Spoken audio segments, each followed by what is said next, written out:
금년이 햇수로는 13해째, 그리고 만으로는 12년 되는 해입니다. 개척한 지 벌써 12년 지나서 13년째 지금 들어섰습니다. 하나님께서 우리들에게 축복하셨고, 그리고 하나님께서 그렇게 함께 하셨기에, 그래서 지금까지 우리 교회는 존속되어지고, 그 은혜 가운데서 여러분들이 특별하게 선택을 받아서 우리 교회의 지킴이들이 되어주셨기에, 오늘 예왕교회가 오늘까지 그리고 앞으로도 영원히 여러분의 그 헌신과 그다음에 기도와 그리고 충성으로 하나님께 영광을 돌리는 교회가 될 것입니다. 우리 교회는 이제 하나님께 임재가 함께 가리라, 그리고 너희를 쉬게 하리라 약속하신 말씀대로 그 말씀에 순종했을 때, 그때 그 순종을 통해서 어떻게 역사하시는가에 대해서 오늘 순종이라는 제목으로 같이 은혜를 나눌까 합니다. 예수님은 누가복음 6장에서 제자들에게 산 위에서 천국 헌법을 공부하는 마태복음과는 달리 평지에서 설교를 하시는데, 이 설교는 믿는 자들의 삶의 생활에 대한 설교입니다.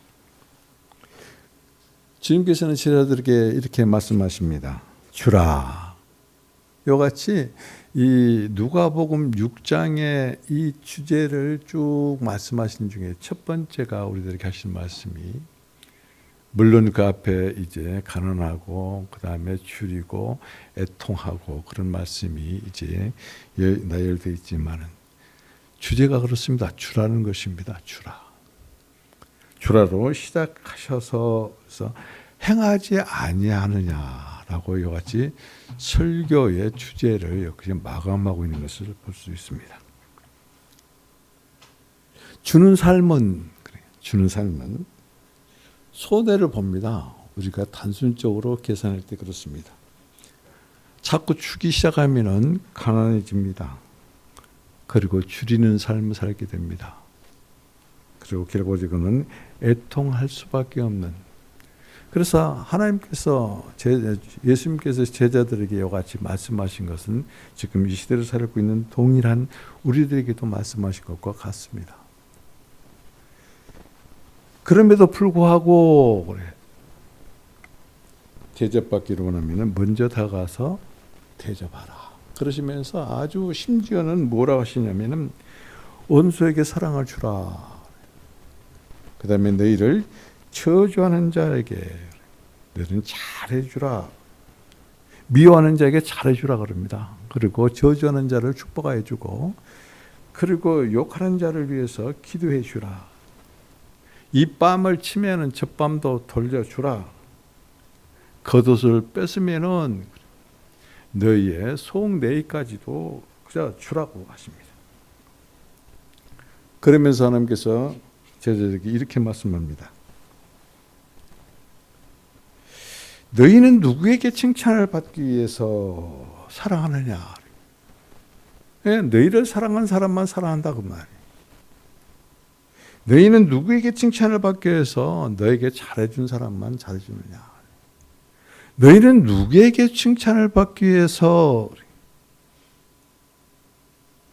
도로 받는 것을 전제로 해서 꾸어주느냐? 이런 모든 것들은 죄인들도 하지 않느냐? 누구에게 칭찬을 받기 위해서 우리는 그리스도인으로서 삶을 사느냐?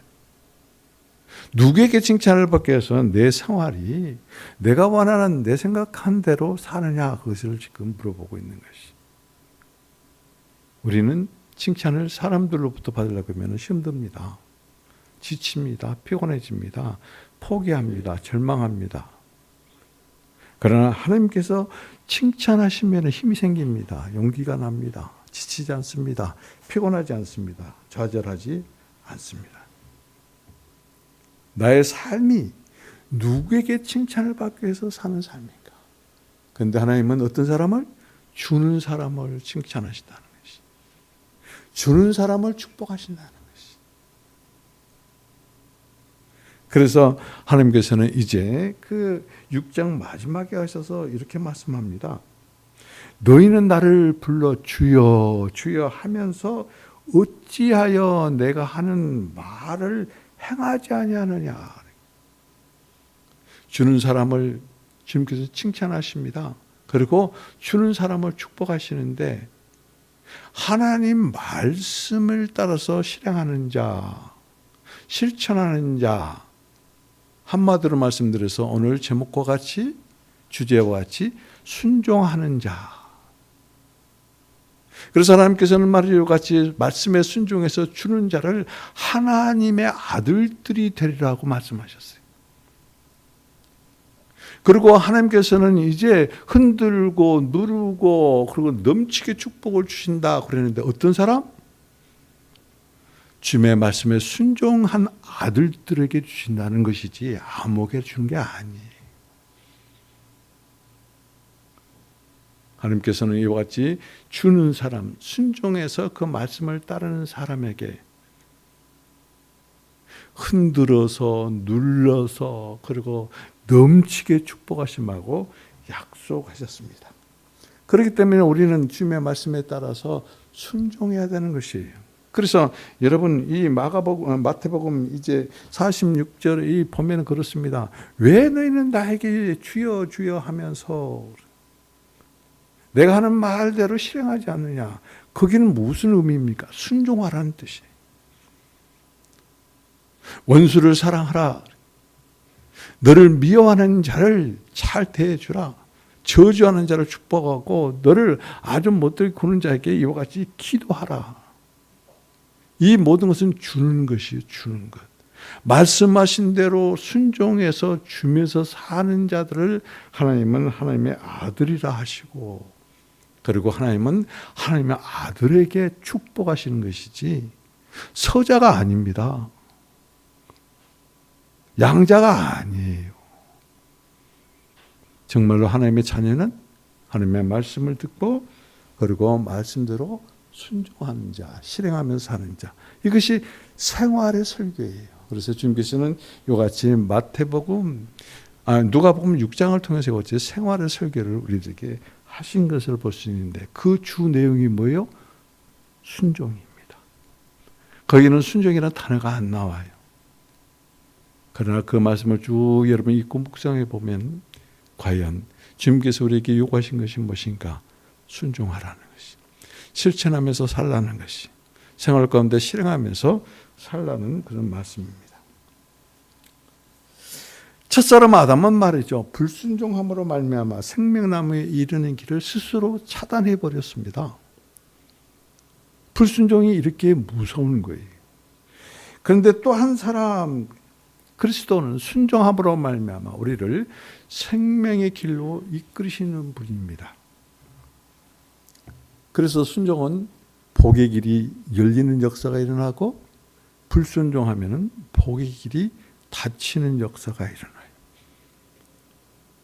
오늘 우리는 이 순종이란 단어를 하나 가지고 여러분과 함께 은혜를 나눌 때 우리 예관교회가 이제 주님의 임재 가운데서 함께 하신다는 놀라운 축복의 언약의 말씀을 이렇게 주셨으면 물론이고 그 말씀에 순종을 한 자들에게 하나님께서는 어떻게 역사하시는가에 대해서 그리고 우리가 복 그러는데 축복 그러는데 어떤 사람에게 복이 있고 어떤 사람에게 축복이 있느냐 순종하는 사람들이 있습니다. 순종하지 않는 사람은 스스로 하나님께서 약속하시고 언약하시고 주시기로 한 그 축복을 차단해버린 사람입니다. 과연 여러분들은 주님의 말씀에 그리고 교회에 어떻게 순종하고 있는가? 순종하는 정도가 어느 정도인가? 여러분 일생 동안 살면서 하나님의 말씀에 순종하면서 사는 그 말씀이 몇 구절이나 되는가? 몇 단어나 되는가? 우리는 말씀을 통해서 들으면서 그것들도 회개하고 깨닫고 뉘우칠 뿐만 아니라 주님께 돌이켜서 온전히 순종하는 사람들이 되기를 주님의 이름으로 축복을 드립니다. 오늘 본문에 보면은 말이죠. 포도원을 가지고 있는 아버지에게 아들이 둘이 있어요. 근데 이 포도원 아버지 두 아들이 비유하기 전에 왜 하나님 예수님께서는 이와 같이 대제사장들과 그다음에 백성들의 장로들에게 이 비유 말씀을 하셨는가? 그들은 말이죠. 예수님께서 성전을 이와 같이 정화를 하고 그다음에 그 말씀으로 말입니다. 능력을 행하고 이 모든 것들이 도대체 너는 어디에서 나오는 그 권위로 하느냐? 그 권위를 누가 주었느냐 하고 시비를 합니다. 책을 잡습니다. 그때 그러면은 세례 요한의 세례가 어디로부터 왔느냐? 사람에게로냐? 이로부터냐? 이렇게 물어봅니다. 그들이 내가 말을 할 수 없다 그럴 때 예수님께서 그러면 나도 말하지 아니하리라 하시면서 그 직후에 오늘 본문의 말씀을 비유로 말씀하고 있는 것을 우리가 알 수 있습니다. 오늘 예수님께서 포도원의 두 아들의 비유를 통해서 무엇을 우리에게 가르쳐 주기를 원하는가? 그 권위입니다. 권위에 순종한 아들과 권위에 순종하지 아니하는 불순종한 자의 그 모습을 이 비유를 통해서 확연하게 드러내시는 것이, 나와 여러분들은 오늘 본문을 통해서 과연 내가 어떤 종류의 어떤 부류의 사람에 속하는가, 두 아들 중 어떤 아들이 해당하는 그런 삶을 사는가, 신앙을 가지고 살고 있는가 우리가 반추해 볼 수가 있어야 됩니다. 오늘 31절 보시겠습니다. 같이 읽겠습니다. 시작. 그들 중 누가 아버지의 뜻대로 행하였느냐 이르되 둘째 아들이니이다. 예수께서 그들에게 이르시되 내가 진실로 내게 이르노니 세리들과 창녀들이 너희보다 먼저 하나님의 나라에 들어가리라. 이 이야기는 예수님께서 두 아들 중 누가 옳으냐고 질문함으로 오늘 본문을 열어가는 것을 볼 수 있습니다. 누구에게요? 대제사장들과 그리고 백성을 대표하는 장로들에게 질문하는 것입니다. 누가 옳으냐? 누가 아버지의 뜻대로 행하였느냐? 그럴 때 대제사장과 이와 장로들이 아주 서슴없이 거침없이 말합니다. 둘째 아들입니다. 이와 같은 대답을 이끌어내는 그 앞에 28절, 29절, 30절에 보면 그렇습니다. 아버지가 큰아들에게 뭐라고 하냐면 포도원에 가서 일하라. 오늘 너는 포도원에 가서 일하라. 그런데 큰아들은 예, 아버지 하겠습니다. 그러고는 가서 일하지 아니했어요. 그것 보고 뭐라고 우리가 립 서비스만 한다고 그래요. 보는 앞에서 그 앞에서는 이해했지만은 실행을 하지 않은 사람이. 근데 둘째 아들은 실소이다. 그렇게 말한 후에 후회를 합니다. 뉘우칩니다. 회개합니다. 그리고는 포도원에 들어가서 일을 합니다. 그러면은 어떤 자가 복을 받을 수 있겠느냐 그 말이. 이게 둘째 아들이 축복을 받는다는 것입니다.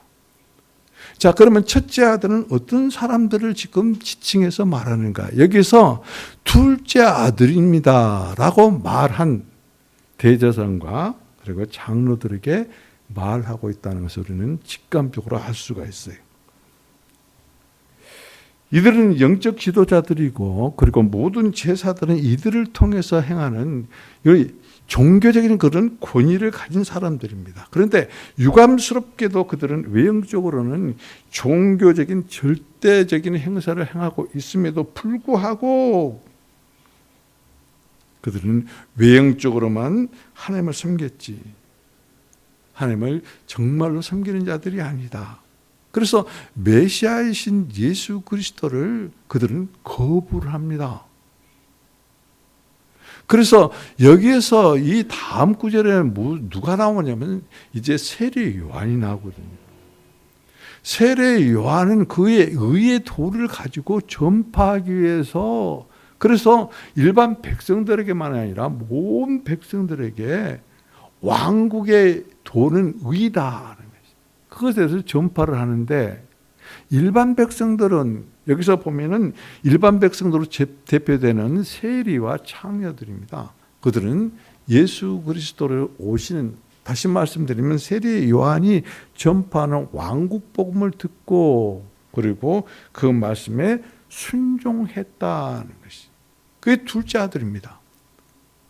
이들은 유대인들이 아니에요. 어떻게 보면 그들은 태어나면서부터 아주 천박한 사람들입니다. 세상에서 소외된 사람들입니다. 세상에서 조롱받은 사람들입니다. 소위 그들이 말하는 왕국 백성이 아니기 때문에 하나님의 축복이 대상이 아니다 하고 완전히 죄된 사람들입니다. 그럼에도 불구하고 그들은 왕국의 의의 복음을 듣고 믿음으로 말미암아 예수님께서 말씀하신 것처럼 너희들은 왕국에 들어가지 못하지만은 이들은 왕국에 들어간다. 자, 여기서 우리가 잠깐 멈추면서 우리 자신을 한번 생각해 봅시다. 나의 처지와 나의 형편과 내가 누구인가를 보시고 그리고 정말로 여기에서 대제사장들과 장로들의 부류에 속한 나인가 아니면은 세상 사람들부터 핍박받고 조롱받고 소외되고 저런 사람은 축복받을 그런 권리도 없는 사람이라고 죄된 그런 부류에 있는 사람인가. 또 두 번째는 이와 같이 권위적이고 잘 알고 그러면 종교적인 지식에 풍부한 대제사장과 장로들이지만은 메시아를 배척해버리는 그런 사람들인가. 왕국 복음을 듣고도 그 복음을 받아들이지 아니하는 그런 부류에 있는 사람인가. 아니면은 내가 세상적인 신분으로는 천박하지만은 하나님의 복음을 듣고 그리고 그 복음대로 받아들이는 이와 같이 세리와 그 다음에 창교 같은 그런 부류에 믿음의 부류에 들어간 사람들인가. 하나님은 누구를 축복하십니까? 두 번째입니다. 세상에 똑똑하고 잘난 체하고 아는 지식이 많고 그리고 나의 신분은 이런 사람이라고 과시하면서 사는 사람. 교회에서 나는 너희들과 다른 부류의 사람이라고 이와 같이 자고하고 자만하고 사는 사람. 그런 사람들은 이게 첫째 아들에 해당이 돼요. 종교적인 사람들에게 해당이 돼요. 하나님은 종교적인 사람을 원하지 않습니다. 하나님은 하나님의 말씀대로 받아들이고 그 말씀대로 순종하는 사람들이 손가락질하고 사람들이 죄인이라고 지칭하라고 저들은 복을 받을 권리도 없고 복의 대상이 되지도 않는다고 판정을 하더라도 하나님의 말씀에 순종하는 사람, 받아들인 사람, 그런 사람들은 왕국 시민의 권리를 가지고 있다. 왕국에 들어갈 수 있다. 그러나 그렇지 않은 사람들은 왕국에 못 들어가거나 들어간다 하더라도 왕국에 지체해서 들어간다. 마지막 천년 그런 시대가 지난 후에 그때 마지막으로 꼴찌로 들어가는 사람들을 말하는 것입니다. 여러분 왕국에 들어갈 수 있는 것은 내 열심으로 내가 성경을 많이 아는 지식으로는 절대 못 들어갑니다. 왕국 백성은 왕국 백성의 인침을 받은 티켓을 받은 사람만이 들어가요. 그래서 여러분들 스스로가 할 수가 있어요. 내가 성령 충만한 사람이냐, 성령 충만하지 아니한 사람이냐, 내가 성령의 이끄심을 받고 인도함을 받는 그런 성령에 속한 사람이냐, 아니면은 육에 속한 사람이냐, 세상에 속한 사람이냐에 따라서 완전히 왕국이 나의 나라고 지식으로만 하는 왕국이 아니라 참으로 나는 왕국 백성이라는 것을 알 수가 있어요. 그것은 내 열심이 아니에요. 내 지식이 아니에요. 성령께서 인치심으로 에베소서에 보면 분명히 그렇게 말씀하고 있어요. 성령이 너는 왕국 백성이라고 도장을 찍었기 때문에 그래요. 우리는 말이죠. 어떤 나라에 가게 되면은 그 입국 사증을 반드시 받아야 들어갑니다. 그렇지 않으면 그 나라에 갈 수가 없어요. 그 공항을 통과할 수가 없는 거예요. 마찬가지. 지금 이 땅에서 같이 예배드리고 같이 생활을 하면서도 왕복이 들어갈 수 있는 유일한 길은, 유일한 방법은, 유일한 징표는 성령 받는 것이요. 성령 충만한 것이. 우리는 지금 순종에 대해서 주제로 말씀하고 있지만은 이 순종은 우리가 할 수가 없는 존재예요. 그런 단어예요. 그럼에도 불구하고 오늘 우리가 13년째 많은 우리 교회의 하나님께서는 순종이란 단어로 축복하고 계신다는 것이. 하나님의 말씀에 순종할 수 있는 사람은 이 세상에 아무도 없습니다. 그러나 순종할 수 있습니다. 어떤 사람? 성령 받은 사람. 순종의 영으로 임한 자들에게는 이와 같이 놀라운 하나님의 축복의 길을 걷는 사람들이다. 이렇게 말할 수 있는 것이. 오늘 32절 보겠습니다. 왜 그러면은 대제사장들과 여기에 있는 그 백성의 장로들은 이와 같이 이 세례 요한이 전하는 왕국 회개 복음에 대해서는 그들이 받아들이지 왜 안 했는가 그거예요. 여기 봅시다. 요한이 의의 도로 32절입니다. 의의 도로 너에게 받거늘 너희는 그를 믿지 아니하였을 때 세리와 창녀는 믿었으며 너희는 이것을 보고 끝내 뉘우치고 믿지 아니하였도다. 그렇게 말하고 있습니다. 마태복음은 말이죠. 왕국의 의의 문제를 강조하는 복음이에요. 책이에요. 그렇기 때문에 왕국 백성이 추구하는 것은 곧 뭐냐면은 그 왕국 생활이 엄격한 의의 생활에 이같이 국한되어 있다는 것이. 우리는 의의 의인이 아니고 의의 생활을 하지 않으면 왕국 백성이 아닙니다. 그런데 세례 요한, 침례 요한은 예수님의 길을 예비하고 준비하기 위해서 오시는데 그것은 곧 뭐냐면은 왕국 백성으로서 살 수 있는 생활에 대해서 전파하러 오신 거예요. 의의 복음입니다. 왕국의 복음은 곧 의의 복음이. 그래서 왕국의 의를 전파하기 위해서 왔고 예수님은 그러한 세례 요한에게 침례를 받으심으로 말미암아 왕국의 의를 이루시기 위해서 침례를 받으신 것을 우리가 알 수가 있습니다.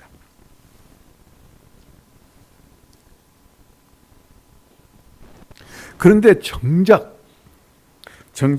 예수님의 권위가 어디서 왔느냐, 누구로부터 왔느냐, 이같이 시비하는 이 대제사장과 그다음에 장로들은 어떠했는가? 침례 요한의 왕국의 의의 도를 전파하는 왕국의 의의 도를 믿지 아니했습니다. 그리고 회개하지 아니했습니다. 이것은 곧 무엇을 의미하냐면은 불신앙을 의미하는 것이. 믿지 아니했기 때문에 왕국 복음에 대해서 왕국의 의의 그러한 생활 복음에 대해서 말했지만은 그들은 받아들이지 아니했다는 것이. 그들이 몰라서 안 했을까요? 다 들었어요. 알아요. 근데 왜 그들은 알고도 믿지 않았을까요? 그것은 불순종입니다. 왜요? 그들이 기득권을 유지하기 위해서 모든 지식과 그 다음에 지혜와 경험을 다 총동원해서 뭐요? 합리화시키는 것이. 여러분과 나도 여기에 제외될 수가 없어요. 하나님의 말씀에 순종하지 아니할 때는 뭐냐면은 그걸 합리화시켜요. 어떤 것 때문에 내가 그 말씀에 순종하지 못했고 그 말씀을 따르지 못하고 자꾸 변명을 하는 것이. 그것은 곧 뭐예요? 순종하지 아니했다는 증거예요. 불순종한다는 증거예요. 여러분 하나님을 말이죠. 성경은 뭐라고 합니까? 믿으라고 그래요. 논리적으로 증거하라는 게 아니에요. 어떤 가설을 세워놓고 그 해답을 찾는 수학적인 수리가 아니에요. 그냥 믿는 거예요. 왜 그런 줄 아세요? 하나님 자체가 권위이기 때문에 그래요. 그래서 주님의 길을 이와 같이 예비하러 온 세례 요한의 이 왕국 복음에 대한 그 의의 복음에 대한 것은 곧 뭐냐면은 하나님의 왕국의 그 권위에 대해서 지금 이와 같이 유대 백성들에게 전파하는 것이었거든. 그런데 그 중에서 이 복음을 받은 세리와 창기들은 이것을 순복했지만, 믿고 받아들이고 순복했지만은 정작 종교적인 지도자들인 이들은 순종하지 아니었습니다. 몰라서 믿지 아니한 것이 아닙니다. 보지 못해서 믿지 않는 것이 아닙니다. 알면서도 안 믿어요. 여러분도 그리고 저도 혹시 때로는 하나님의 말씀이 이거 순종해야 된다 그렇게 알면서도 내 생각과 내 뜻대로 세상적인 방법으로 말씀에 거스른 일이, 그러고는 스스로 그것을 합리화시키고 괜찮아. 내 형편이, 내 사정이 그런 거니까 그렇게 합리화시켜버릴 수도 있습니다. 이와 같이 순종하지 아니하는 것은 진리가 보이지 아니해서 한 것이 아니라 마음이 강팍했다. 마음이 강팍하고 굳어버린 사람들은 순종합니다. 불순종합니다. 하나님을 거부합니다. 순종하지 않습니다. 자, 그런데 말이죠. 오늘 이 주제처럼, 순종의 주제처럼 신앙의 클라이맥스가 곧 순종이다라고 이와 같이 이제 말씀하고 있는 것을 어디 한번 증명해 보겠습니다. 신앙이 깊어지면 말이죠. 예수님 닮기도 있어요. 그러면 예수님은 어떤 분인가 한번 잘 보세요. 예수님은 온유하신 분이에요. 하나님과 다투지 않아요. 겸손하신 분. 밤이슬이 온몸을 적시도록 하나님의 말씀을 겸손히 받아들인 사람. 뿐만 아니라 이와 같이 온유하고 겸손한 예수님은 순종하기까지, 십자가에 죽기까지 순종하신 분. 그래서 예수 그리스도를 이와 같이 영접하고 믿는 사람들에게 전형적으로 나타나는 것은 온유하고 겸손하며, 그리고 예수님이 순종하신 그 지경에까지 이르는 사람, 그런 사람들을 보고 신앙이 깊은 사람이다. 영성이 깊다는 의미는 예수님을 닮은 삶을 사는 사람이에요. 그리고 결과적으로는 뭐요? 순종하는 삶을 사는 사람이에요. 순종하는 생활을 하는 사람이. 누가 보면 6장에서 주라. 도저히 줄 수가 없습니다. 사랑하라. 어떻게 원수를 사랑합니까? 왼뺨까지 돌려대라. 한 대 맞았으면 100대로 쳐가지고 저 코피를 내더니 이빨 다 빼버려야 그것이 직성이 풀리는. 근데 어떻게 왼뺨까지 돌려댈 수 있습니까? 내 겉옷을, 그 비싼 겉옷까지 훔쳐가는데, 아이고, 저놈한테 내 그냥 그 고급스러운 내 속내기까지 벗어줄 수 있습니까? 줄 수 없는 거예요. 그런 사람이 영성이 깊은 사람은 아닙니다. 신앙이 깊은 사람이 아니에요.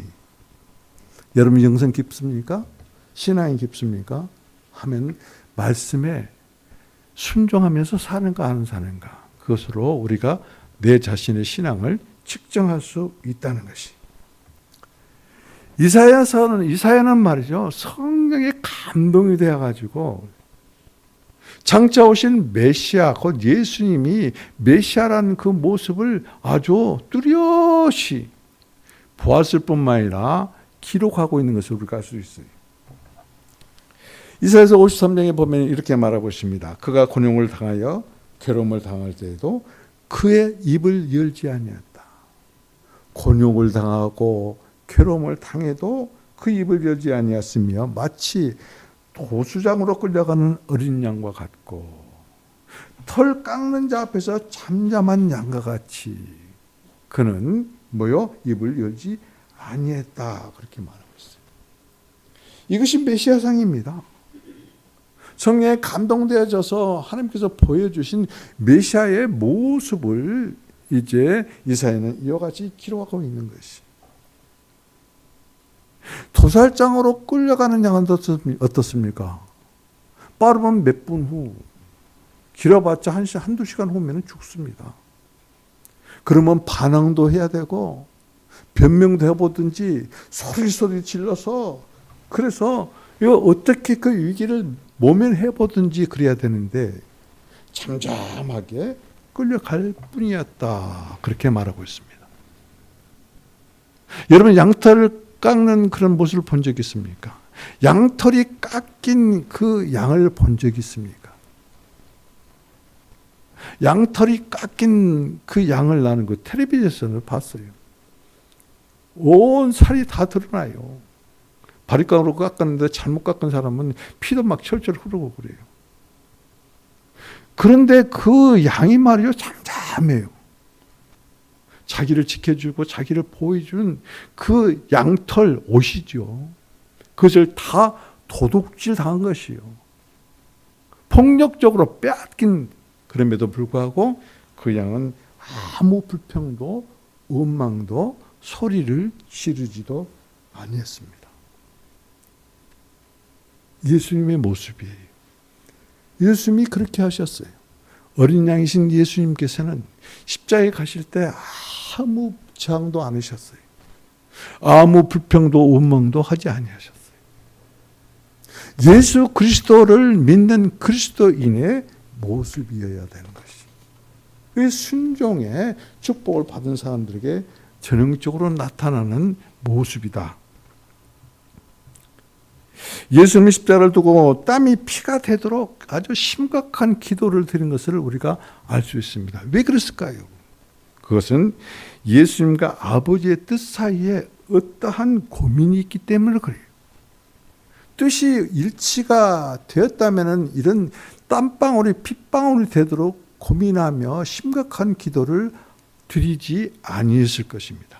그러나 예수님과 아버지의 뜻 사이에 이와 같이 고민하는 그러한 것이 있었기에 예수님께서는 땀방울이 핏방울이 되도록 그건 뭐냐면 온몸을 쥐어짜는 거예요.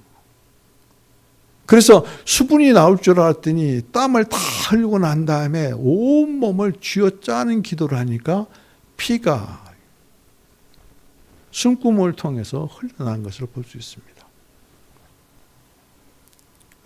그러나 예수님께서는 아버지의 뜻에 자신을 굴복시키고 결국은 십자가를 지었습니다.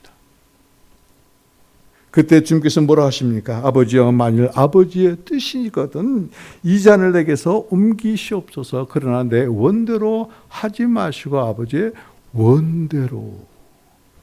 예수님과 아버지와의 뜻 사이에 이 뜻의 괴리가 있었음에도 불구하고 예수님 당신 자신은 당신을 굴복시키고 아버지의 뜻에 순종한 것을 우리가 볼 수 있습니다. 첫사람 아담은 말이죠. 하나님의 거역한 후에 인간 마음속에 불순종이라는 이 원죄를 심었어요. 그렇기 때문에 이 불순종은 다른 사람들을 절대 인정하지 않습니다. 우리가 보기에 단순하게 그 인간의 어떤 본능적인 그런 감정으로 그냥 치부해버리고 지나갈 수가 있을 법한데 영적으로 보면은 이것은 사탄의 놀라운 원죄에 해당이 돼요. 순종하지 아니하는 것은 사탄의 원죄가 내 안에서 역사하고 있다는 것이. 불순종한다는 것, 거부한다는 것, 하나님을 예수 그리스도를 내가 받아들이지 아니하고 하나님을 믿는다 주여 주여 하면서도 말씀을 받아들이지 아니한 사람들은 그 내면에 악한 사탄의 원죄가 주리를 틀고 있는 거예요. 또 이 뱀처럼 또가리를 틀고 있는 것이.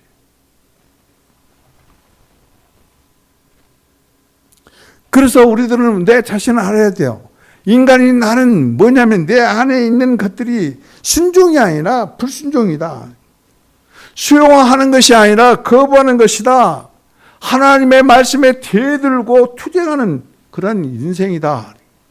그렇기 때문에 인간의 영혼 속에 이와 같은 깊은 뿌리가 하나가 있는데 그것은 원죄인 불순종이다. 불순종은 그냥 불순종이 아니라 원죄예요, 원죄. 그래서 이 불순종은 말이죠, 축복의 통로를 차단해버립니다. 그러나 순종은 축복의 통로를 활짝 여는 놀라운 역사. 다시 말씀드리면 순종을 통해서 하나님께서 오신, 복의 근원이신 하나님께서 오시는 것이, 하늘에 속한 모든 신령한 축복을 가지고 오시는 그 영이 오실 길을 열어드리는 것이. 순종하지 않으면서 왜 원망 불평만 하는가? 왜 하나님은 나에게, 왜 하나님은 나에게, 왜 하나님은 나에게. 그런 우리들을 위해서 주님께서는 이제 도살장으로 끌려가는 양처럼, 들 깎는 자 앞에서 잠잠하는 양처럼 당신 자신을 십자가에 내주는, 아버지의 말씀에 순종하는 자, 우리를 위해서입니다. 그냥 우리가 아닙니다. 나를 위해서입니다. 여러분 자신 한 사람 한 사람을 위해서 이와 같은 하나님 앞에 순종하는 예수님이셨다는 것을 알아야 됩니다.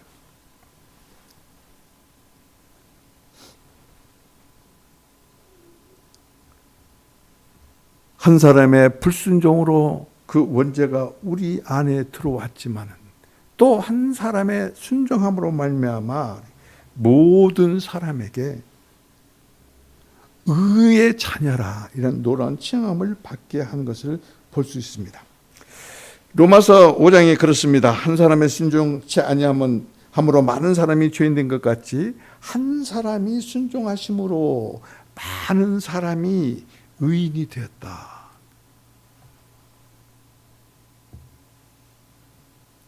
예수께서 자기의 뜻을 버리고 십자가에 죽으심으로 말미암아 뭐요? 순종의, 불순종의 영을 제거하고 그랬어요. 예수님께서 십자가에 죽으셨기 때문에 불순종의 영은 제거되고 옛사람에 속하는 것입니다. 그리고 새로운 시작, 곧 새 사람에게 순종의 영으로 대치를 시키는 놀라운 역사가. 여러분 예수 그리스도를 믿고 내가 하나님의 자녀가 되는 권세가 됐다 하면서도 이와 같이 불순종의 영이 지금도 내재되어 있고 그 원죄 가운데서 그 원죄로 사로잡혀서 사는 사람이라면 깨달아야 돼요. 정말로 그리스도를 나의 구주로 영접한 사람이라면 불순종의 영을, 그 영이 오셔서 깨뜨려 부셔버리고 그리고 순종하는 영으로 오셔서 충만되어짐으로 우리를 완전히 순종의 사람으로 대치시켰다는 이 사실을 알고 깨닫고 믿고, 그래서 내가 순종하는 것이 아니라 그 순종의 영이 내 안에서 역사하시기 때문에 나는 하나님의 말씀에 순종할 수 있다고 이같이 자신 있게 표현할 줄 아는 사람이 곧 성령 받은 사람입니다. 우리가 한번 물어봅시다. 구원은 어떻게 시작이 됩니까? 구원은 어떻게 시작이 돼요? 믿음으로 시작이 돼요. 그러면 구원의 완성은 어떻게 완성할 수 있어요? 구원의 완성, 순종함으로입니다. 하나님의 말씀에 순종할 때 그 구원은 완성이 되는 것이에요. 그래서 구원은 우리는 지금도 이루어가고 있는 것이지 구원이 완성된 그런 상태가 아니에요. 죄에서 구원을 받아서 하나님께로 옮겨져 있는 상태이지, 온전한 구원은 예수 그리스도의 형상으로 완전히 회복된 그런 상태를 의미하는 것이죠. 그렇기 때문에 구원받았어도 육적인 사람이 있고 구원받았어도 세상적인 사람이 있고 구원받았어도 정말로 무섭고 무서운 자존심이라는 것이 그 안에서 역사하기 때문에 하나님을 거부하는 것이죠. 순종하지 아니하는 것이죠. 오늘 이와 같이 마태복음 21장 이와 같이 그 본문에 보면은 그렇습니다. 이 대제사장들과 장로들은 어떤 사람들입니까? 잘난 사람들이에요. 똑똑한 사람들이에요. 종교적인 지식이 아주 풍성한 사람들이에요.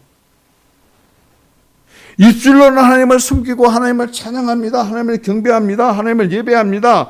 그러나 마음속 깊은 곳에는 무엇이 있냐면은 하나님을 거역합니다. 더 무서운 것이 뭔지 아세요? 하나님과 동등되기를 원한다는 것이. 여러분 어떻습니까? 아유, 나는 하나님과 동등되기를 원해 본 적이 없습니다. 그런데 실상에서 뭡니까? 여러분은 하나님 되어 있잖아요. 이것은 곧 교만입니다. 이것이 곧 불순종입니다.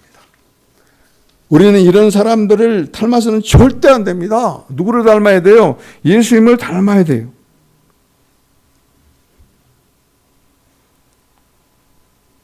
우리가 하나님 앞에서 취할 태도가 딱 하나 있습니다. 복받을 짓을 해야 될 태도가 딱 하나 있어요. 그 순종입니다. 순종이 없이는 복이 없습니다.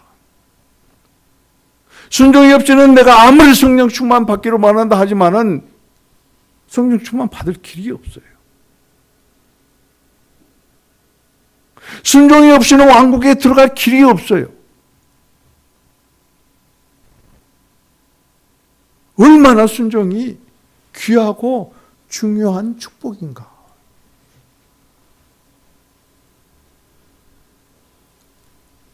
자유는 말이죠. 하나님의 권위에 순종할 때만 자유가 있어요. 하나님의 말씀에 순종하지 않고 나는 자유롭다. 군대에서 되게 그럽니다. 열애가 아주 특권이에요. 열외. 훈련 받을 때도 아프다 핑계대고 열애되면 얼마나 편한지 몰라. 그러니까 열애받기를 정말로 좋아해요. 나는 군대 생활을 아주 7, 8월 달에 했어요. 가장 더울 때. 훈련은 한 번도 안 빠졌어요. 그런데 훈련 때마다 빠진 사람이 있더라고 보니까. 아프다 핑계대고. 나중에 알고 봤더니 그 사람 배후에 그 보안대가 있었더라고. 그러니까 눈 감아주는 거야. 그런 사람이 군대 생활을 하겠어요? 제대로? 훈련도 안 받았는데. 하나님은 어떤 분이냐 하면은 말이죠. 권위입니다. 하나님 자체가 권위예요. 성경 말씀은 성령의 감동으로 기록되어 있다고 그래요. 성경은 곧 하나님의 말씀이에요. 그렇기 때문에 하나님의 말씀인 하나님의 말씀인 성경은 곧 권위가 있는 것이에요. 그런데 우리는 성경을 읽기는 읽습니다. 그런데 성경을 대하는 우리의 자세는 하나님으로, 하나님의 말씀으로, 하나님의 권위로. 우리는 하나님의 그 권세와 권위로 살기를 원합니다. 그래서 요한복음 이제 1장에서 나오는 그 말씀을 다 부여잡습니다. 영접하는 자 그 이름을 믿는 자들에게는 하나님의 권세가 주어졌어요. 그러니까 내가 권세 있는 삶을 살아야 된다. 그런데 하나님께서는 말이죠. 예수님께 당신 자신의 모든 권위를 다 주셨어요. 그러면 우리가 권위 있는 삶을 누리려면 어떤 삶을 살아야 되는가? 순종하는 자들에게 하나님께서는 권위가 되어주시는 것이. 순종하는 자들에게 하나님께서는 그 영으로 권세로 역사하는 거예요. 내가 권위를 가지고 휘두르는 것이 아니. 순종하기를 원하고 그리고 그 순종의 영을 구하고 그런 자들에게 그 영이 오셔서 우리의 권위가 되어주는 거예요. 그래 어떤 사람에게? 말씀에 순종하는 사람. 말씀이 누구? 예수 그리스도. 예수 그리스도는 누구? 하나님의 권위예요. 자, 여러분 자신을 점검해 보십시오. 내 안에 불순종의 영이 있는가? 여러분 안에 내 안에 자존심이라는 것이 도사리고 있지 아니하는가? 불순종과 자존심은 말이죠. 하나님께 나아가는 길을 완전히 막아버립니다. 차단해 버립니다. 복의 통로가 완전히 스스로 닫아버리는 것이. 그럼에도 불구하고 내 자존심 때문에 하나님께서 오실 길을 막을 뿐만 아니라 하나님께서 만유를 포함하신 그 영인데 그 영으로 오셔서 우리들에게 복이 되어 주시기를 원하는 그 영을 우리는 스스로 거부해버리고 차단해버리고 그리고 외면해버리지 않는가. 순종은 그리스도에게 속한 것이고 불순종은 사단에게 속한 것이다. 명심하시기 바랍니다. 내가 그리스도의 사람인가 아니면은 사탄에 속한 사람인가. 오늘 본문 29절에 보면 그렇습니다. 아버지여 가겠소이다 가지 아니하는 아들, 실소이다 하면서도 그 후에 뉘우치고 간 아들. 이 두 아들 중에 나와 여러분은 어디에 속해 있습니까? 여기서 맏아들, 둘째 아들 그렇게 따지지 마세요. 누가복음 15장에도 보면 두 아들이 나와요. 첫째 아들, 둘째 아들 그렇게 따지지 마세요. 두 아들 중에 어떤 아들이 내가 그 아들에 속해 있는가, 어떤 부류에 속해 있는가 그렇게 생각해 보세요. 그러면 해답이 간단해집니다.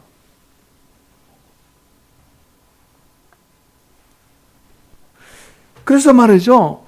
이 두 아들을 통해서 우리는 두 가지의 순종을 볼 수 있어요. 하나는 입으로만 순종하는 순종이 있고 하나는 마음으로 순종하는 순종이 있다. 여러분, 순종에는 상황과는 아무 관계가 없습니다. 상황을 초월합니다. 그래서 내가 순종할 만한 상황이기 때문에 순종하는 것 순종이 아닙니다. 내가 순종할 만한 상황이 아니기 때문에 순종하지 아니하는 그것은 순종이 아니에요. 순종은 상황을 초월하고 그리고 상황을 완전히 바꿔버리는 놀라운 역사가 있습니다. 사람은 유약합니다. 강한 것 같아도 사람들은 다 유약해요. 그래서 차마 거절하지 못해서 순종하는 사람이 있습니다. 뿐만 아니라 하고 싶지도 않은데 원하지도 않은데 순종할 수밖에 없어서 순종하면서 모든 불평과 불만과 분노와 이를 갈면서 순종하는 사람이 있어요. 그리고 무감각한 순종이 있습니다. 왜 내가 그걸 순종해야 되는지 아무 감동도 없고 감각도 없고 존경도 없는 그런 상태에서 순종하는 사람이 있습니다. 이건 순종이 아니에요. 진짜 순종은 어떤 사람이 진짜 순종인지 알아세요? 그것은 순종의 영을 받은 사람이에요. 예수님만이 진짜로 순종하신 분이에요. 예수 그리스도의 영을 받는 자만이 진정으로 순종하는 사람입니다. 그 순종은 기쁨에 즐거움에 찬송하면서 하는 순종이에요. 우리 교회는 지금 작년 재작 2년 전부터 무엇에 대해서 헌신할 것인가 그거 안 받아요. 그때 내가 너무 많이 상처를 받아버렸기 때문에 안 받아요. 왜 교회에 나와서 무엇을 찬송을 하고 왜 교회에 나와서 대표 기도를 하는지 그걸 의미를 모르겠다고.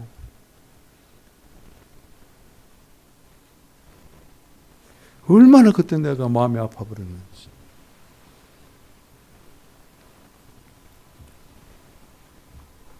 순종은 사람에게 보이기 위해서 한 것이 아니에요. 순종은 사람을 의식해서 한 것이 아니에요. 순종은 하나님 앞에서 하나님께서 내게 베푸시는 그 은혜의 감격에서 차원에서 하는 것이. 그렇다면 순종하지 않은 사람들은 어떤 결과가 나올 것인가? 위선자입니다. 대제사장들과 장로들처럼 위선자들이에요. 말로는 권위는 있으면서 그러면서 순종하지 아니하는 것은 그건 위선자예요. 그런 사람들은 하늘나라에 들어갈 수가 없습니다. 무엇을 증거하는 겁니까? 하늘나라에 왜 못 들어가요? 회개하지 않았기 때문에 그래요. 아무리 내가 흉악한 범죄라 하더라도 돌이키고 온전히 회개하고 그리고 하나님의 말씀에 순종하면은 온전한 구원에 이르러서 왕국에 들어갈 수 있는데도 불구하고 순종하지 아니하면은 하나님께 나갈 길도 없고 하나님께서 우리들에게 오실 길도 없습니다. 순종은 주님께서 오실 길을 우리가 활짝 열어드리는 것이.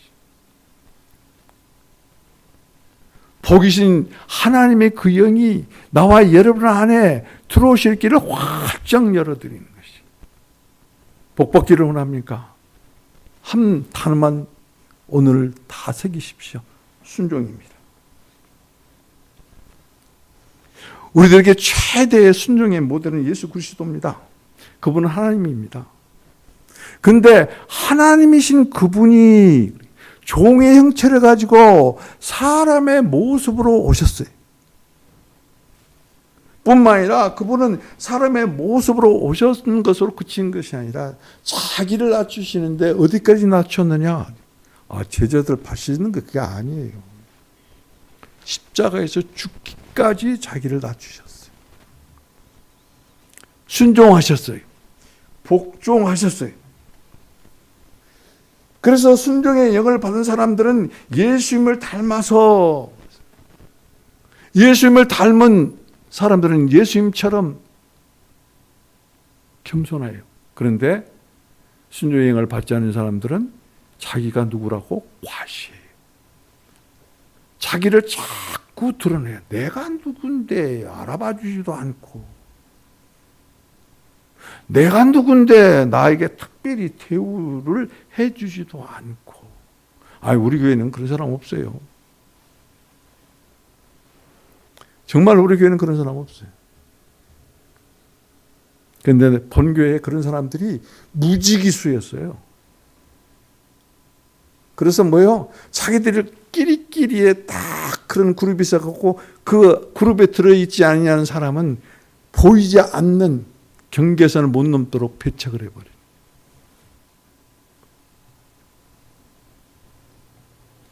우리 주님은 자기 자신을 죽기까지 낮추시고 그리고 복종하신 분. 이런 사람들은 말이죠. 밥을 갖다 줄 때 그때 밥을 받아 먹는 사람이 아니에요. 우리 교회는 지금 식사 시간이 없지만 밥을 날라주는 사람의 입장에 있는 사람. 순종의 영을 받은 사람들은 말이죠. 청소를 다 해놓으면 들어와서 앉아있는 사람이 아니에요. 청소하는 사람들의 입장에 있는 사람.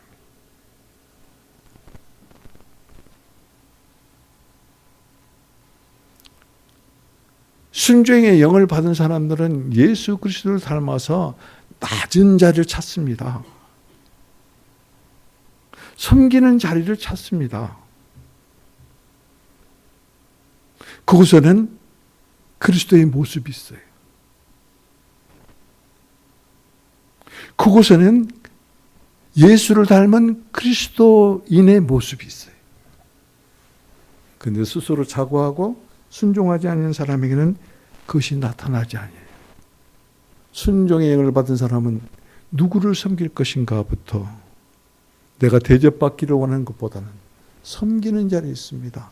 낮아진 자리에 있습니다. 그것이 곧 예수님의 모습이에요. 그런데 아이러니하게도 예수님은 누구에 의해서 처형을 당했습니까? 하나님의 백성들이라 하는 사람들에 의해서 처형을 당했습니다. 하나님의 백성들이라 하는 사람이 어떤 사람들이요? 불순종한 사람들이에요. 메시아를 메시아로 받아들이지 않냐고 거부한 사람들이에요. 거절한 사람들이에요. 그럼에도 불구하고 예수님께서는 잠잠하셨다. 순종의 영을 받은 사람들은 불평하고 불만하는 사람이 아니라 입을 닫고 잠잠하는 사람들이.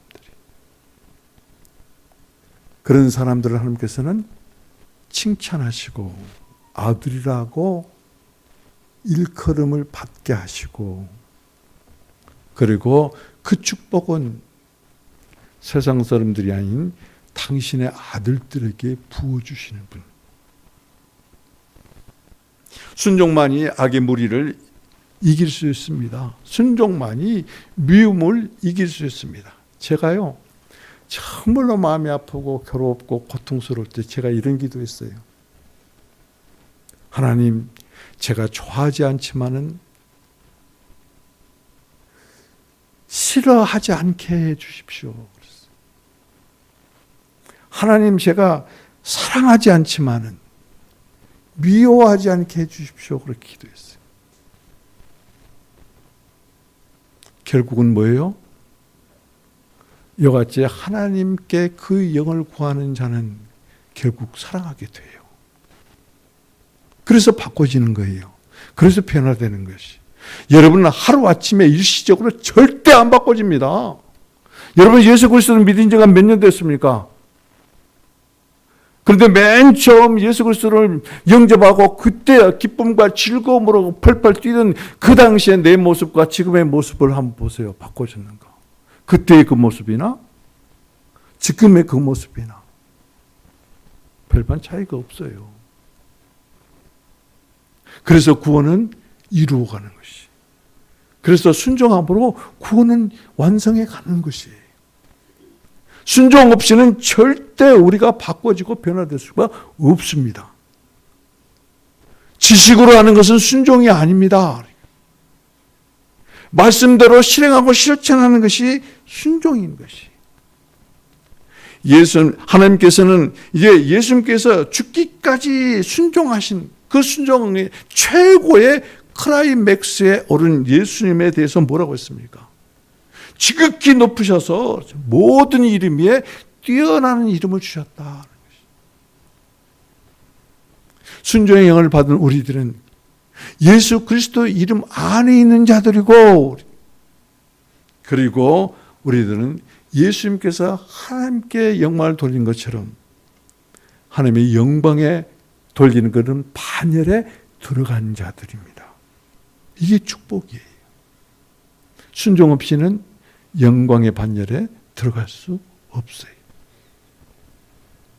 지금은 더딘 것 같고, 지금 내 성질대로 그냥 내 성질을 못 죽여서 사는 것 같아도, 주여, 주님의 임재가 나와 함께 하시고 함께 가신다 하셨사오니, 주님의 그 영, 그 임재가, 그 임재를 바라볼 때 주님께서 저에게 그 영으로 오셔서 축복하시되 순종의 영으로 오셔서 축복하시고 충만해 주옵소서.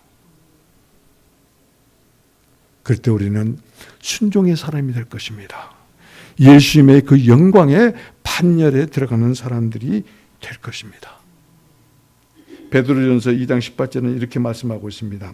사원들아, 범사에 두려워함으로 주인에게 순종하되 선하고 관용한 자들에게만 아니라 까다로운 자들에게도 그리하라. 상황에 따라서 순종하는 것이 아니라 어떤 상황 가운데서도 순종을 지금 말하고 있습니다. 오늘 말씀 가운데 그 순종의 영이 여러분 안에 충만되어져서 우리 교회가 이제 여러분으로 말미암아 더욱더 왕성해지고 풍성해지고 온전해지기를, 그래서 하나님께 영광을 돌리는 영광의 반열에 들어가는 우리 모두가 되기를 주님의 이름으로 축복을 드립니다. 기도합시다. 주님, 오늘 저희를 축복하시되 한마디로 축복해 주셔서 감사합니다. 그것은 곧 순종입니다. 원합니다. 성령님, 우리 성도들에게 임재하시옵소서. 순종의 영으로 충만하시옵소서. 역사하시옵소서. 예수님을 닮아 온유하고 겸손하고 순종함으로 주님의 말씀을 실행하는 날마다의 생활이 되게 하여 주옵소서. 예수님의 이름으로 기도합니다. 아멘.